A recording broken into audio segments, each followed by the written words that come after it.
কাউন্সিলরকে অভিনব শাস্তি, মাথায় বিয়ে টোপর পরিয়ে জেলে বিয়ে করাতে যাচ্ছে কাউন্সিলরের গায়ে পোস্টার মেরে মারধর। রানাঘাটে জনতার রোষে তৃণমূলের কাউন্সিলর।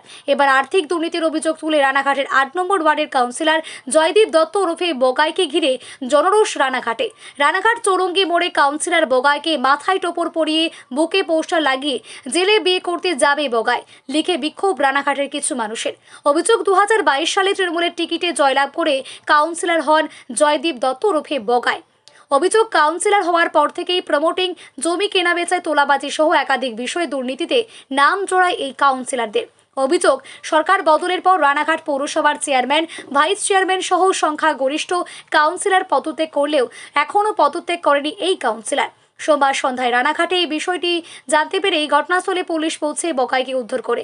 বর্তমানে গ্রেপ্তার না হলেও অভিযুক্ত কাউন্সিলরকে আটক করেছে পুলিশ। যদিও এই ঘটনার নিন্দা করেছে বিজেপি নেতৃত্ব। ঘটনা তদন্ত শুরু করেছে পুলিশ। এই বিষয়ে রানাঘাট শহর বিজেপি নেতা শুভঙ্কর সাহা বলেন, এই ঘটনা ঘটিয়েছে সাধারণ মানুষ, কারণ এই তৃণমূল কাউন্সিলর যা দুর্নীতি করেছে তার বহিঃপ্রকাশ ঘটেছে। এই ঘটনার সঙ্গে কোনো বিজেপি কর্মী কিংবা সমর্থক জড়িত নয়।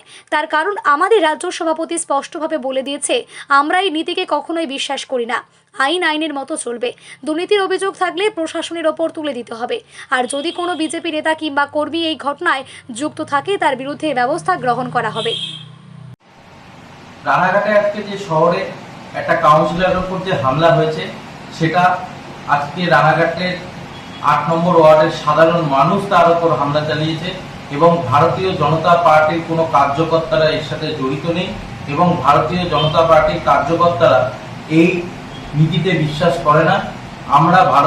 আমি ভারতীয় জনতা পার্টির উত্তর পশ্চিম মণ্ডল 5-এর সভাপতি হয়ে রানাঘাটবাসীকে বলতে চাই, আপনারা বিভ্রান্ত হবেন না এবং আমাদের রানাঘাট শহরের এই যে ভারতীয় জনতা পার্টির কার্যকর্তাদের উদ্দেশ্যেও আমরা বলতে চাইছি, আপনারা কোনো তৃণমূল কংগ্রেসের কোনো নেতৃত্ব বা কোনো কার্যকর্তার গায়ে হাত দেবেন না। এটা ভারতীয় জনতা পার্টির রাজ্য সভাপতি বলে দিয়েছেন। সেই নির্দেশ অমান্য করলে দলের পক্ষ থেকে কঠিন থেকে কঠিনতম শাস্তি দেওয়া হবে এবং পুলিশ প্রশাসন আছে, আইনিভাবে যে কোনো মানুষ যদি কিছু করে থাকে আইনের দ্বারস্থ হন, এটুকুই আমি বলবো। ধন্যবাদ।